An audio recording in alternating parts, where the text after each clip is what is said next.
태양광 발전이 재생에너지 수급에 있어서 많은 비중을 차지하고 있지만 이 해상 풍력이 점점 이제 늘어날 거라고 하는 그런 분석들이 있습니다.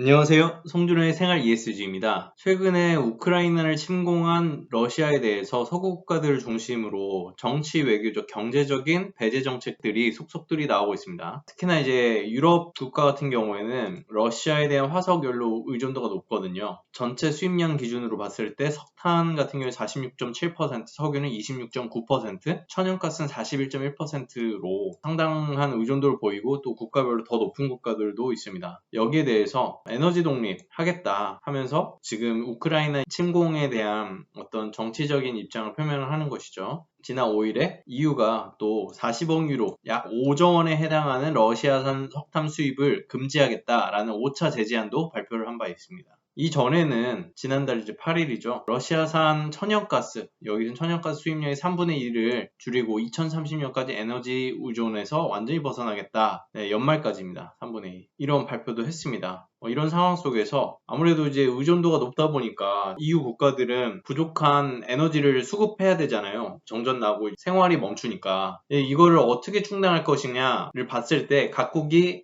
어떤 에너지를 많이 쓰느냐, 그리고 러시아랑 정치적인 관계가 어떠냐, 이런 거에 따라서 대응하는 양상이 조금 달랐습니다. 저는 크게 세 가지로 이렇게 분류를 해봤는데요. 화석연료파, 재생에너지파, 원전파 이렇게 나눠봤습니다. 그럼 하나씩 한번 들어가서 보시죠. 먼저 첫 번째 화석연료파입니다. EU의 모든 국가들이 이 세 가지 부분의 노력을 다 하고 있습니다만 두드러진 특성에 따라서 조금 분류를 해봤습니다. 발트 3국과 동유럽이 또 여기에 속해 있습니다. 보시면은 첫 번째 전략은 화석연료를 생산할 새로운 판로를 찾는다. 러시아가 아닌 다른 데서 가져오겠다라는 겁니다. 이 국가들은 화석연료 사용량이 많거든요. 그러다 보니까 EU 집행위원회 차원에서도 이 국가들에 앞서서 러시아가 아닌 생산국에서 수소, LNG, 석유를 공동 구매하기로 한 방침도 있었습니다. 주 수입국은 미국, 카타르, 아제르바이잔, 나이지리아, 이집트 같은 곳입니다. 캐나다 같은 경우도 세계에서 네 번째로 큰 산유국이라고 하거든요. 석유 수출량을 5% 늘리겠다, EU에 더 보급하겠다 이렇게 얘기를 하고 있습니다.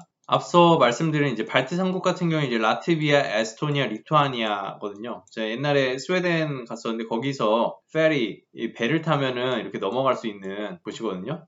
그걸 꼭 가보고 싶었는데 기회가 안 돼서 아쉽게 못 갔습니다만 다시 돌아와서 발트 3국은 가스 수급을 자체 충당한다 이렇게 얘기를 합니다. 라트비아의 천연가스 저장업체 코넥서스 발틱그리드의 울디스 바리스 CEO가 이제 뭐라 그랬냐면 러시아산 가스를 4월 1일부터 더 이상 수입하지 않는다. 라트비아 지하 저장 시설에 가스가 있는데 그 보유분을 지금 사용하고 있다라고 했습니다. 이 국가들은 소련에서 독립한 곳이거든요. 그러다 보니까 또 나토에도 가입하고 91년에 독립하고 EU와 나토에 이제 가입을 해서 러시아와 갈등을 굉장히 많이 빚어온 국가입니다. 그러다 보니까 천연가스 수입을 완전히 전면 중단한 건 이게 EU 최초거든요. 그래서 지금 자체 충당하겠다라는 상황이고요. 동유럽 국가 같은 경우에는 새로운 곳을 찾고 있습니다. 주목할 만한 게 이제 올해 1월에 서명한 이제 이스트메드 파이프라인 사업이 있는데요. 이게 그리스, 이스라엘, 키프로스 중심으로 이제 동부 지중해에 해저 가스관을 건설하는 겁니다. 2025년까지요. 남동유럽은 이제 이스라엘의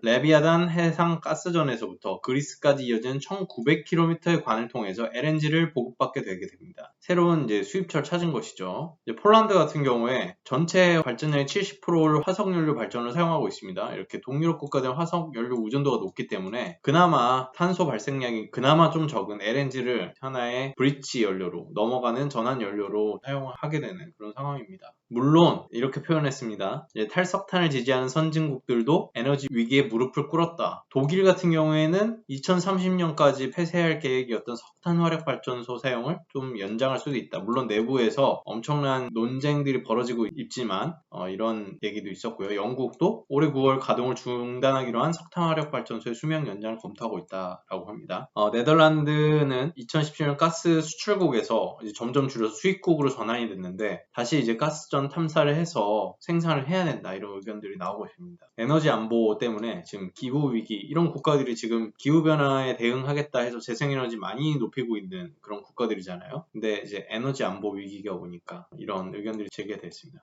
전에 우크라이나 침공 때도 방산업체에서 방산산업 ESG로 인정하라, 소셜 텍소노미에서 사회 부문에서 지속 가능성 있는 산업으로 인정하라 이런 주장이 나왔었죠. 그런 맥락으로 보면 될 것 같습니다. 네, 다음은 재생에너지파입니다. 독일이 대표적이죠. 많이 아실 겁니다. 독일 같은 경우 이제 재생에너지법 강화하고 해상풍력으로 원전 10개 효과를 내겠다, 뭐 이런 것들 내고 있는데요. 자세히 보시면 아무래도 이제 EU 같은 경우에 기후변화 COP26도 열었었고 기후변화 이슈를 선도하고 있지 않습니까? 그래서 가장 중요한 전략으로 지금 인정을 받고 있는데, 독일이 이제 재생에너지법이라는 게 있는데 여기에 에너지 믹스 목표, 재생에너지를 얼마나 사용할 것인가, 전체 사용량의 65%를 사용하겠다 2030년까지 했는데 그걸 80%까지 상향하겠다 이렇게 발표를 했습니다. 어떻게 할 것이냐 봤더니 해상풍력 발전을 써서 2030년에는 30GW, 2045년에는 70GW 생산할 계획이라고 확인됐습니다. 여담이지만은 태양광 발전이 재생에너지 수급에 있어서 많은 비중을 차지하고 있지만 이 해상풍력이 점점 이제 늘어날 거라고 하는 그런 분석들이 있습니다. 해상풍력 다음에 태양광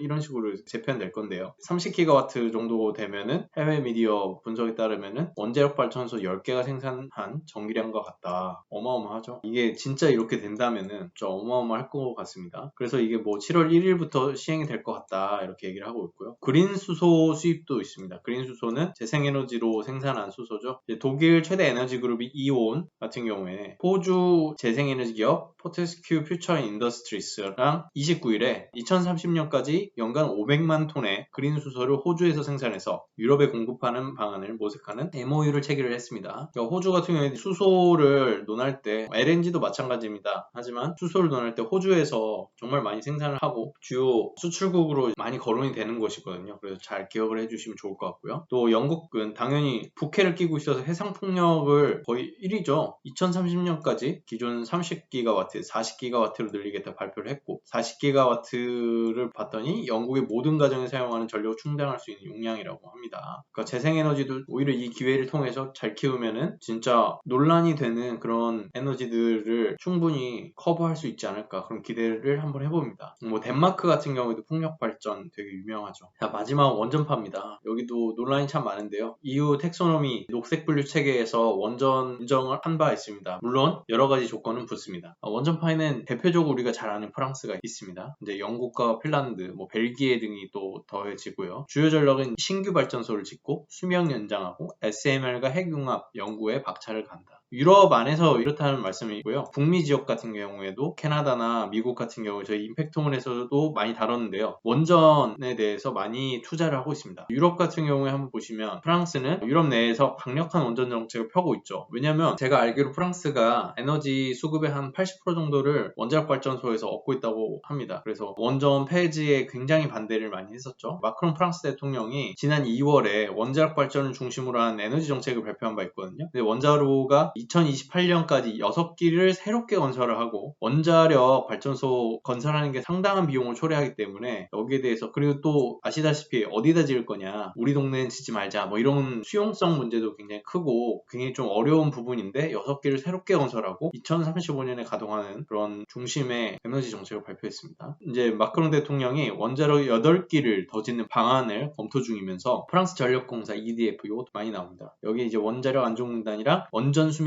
50년 이상 늘릴 수 있는 방법을 연구해달라 이렇게 요구를 했습니다. 노후 발전소의 생명을 연장하라 이런 거죠. 또 벨기에도 탈원전 방향으로 나아가고 있었는데 2025년까지 모든 원자력 발전을 중단할 계획이었습니다. 근데 2035년까지 좀 늘려야겠다. 지금 당장 급하니까. 심지어 녹색당 탈원전 지지인데 원전 연장 방안에 동의한 상황입니다. 뭐 더 짓는다는 것은 아니고요. 지금 급하니까 이렇게 쓰겠다는 거. 영국 정부는 비중이 지금 15%인데 25%까지 늘리겠다 이렇게 검토를 하고 있고요. 핀란드 같은 경우에는 신규 원자력 발전소를 가동을 해서 전체 전력 수요의 14%를 충당할 예정이라고 합니다. 러시아나 이제 스웨덴 이런 곳에서 에너지를 이제 수입해 올 필요가 없어지는 건데요. 핀란드에서는 이 신규 원전 짓는 게 40년 만에 처음이랍니다. 그리고 유럽 전역에서는 15년 만에 이제 처음이라는데 그렇게 지금 원전에 대한 움직임도 지금 활발하게 이루어지고 있습니다. 그 외에도 이제 핵 융합, 여기는 원전 같은 경우는 핵 분열 반응 통해서 쪼개지는 반응을 통해서 에너지를 얻는데 이거는 핵이 융합되는 반응을 통해서 얻는 에너지 그런 연구랑 SMR 이것도 많이 나왔죠. 소형 원자로 개발에 이제 박차를 가고 있는데 특히나 대표적으로 영국이 최근에 나온 뉴스인데 이제 스타트업 퍼스트 라이트 퓨전이라는 곳에서 핵 융합 기술을 개발했다 이렇게 얘기가 나왔습니다. 저희 기사인데 참고해 주시면 좋을 것 같고요. 영국 롤스로이스 같은 경우에도 2035년까지 SMR 10기를 건설하겠다 이렇게 발표해서 화제가 됐었습니다. 폴란드도 두 개 대기업이 있는데 협력을 통해서 SMR 건설하겠다. 여기가 정말 큰 기업이라고 합니다. 폴란드에서. 그런 상황입니다. 네,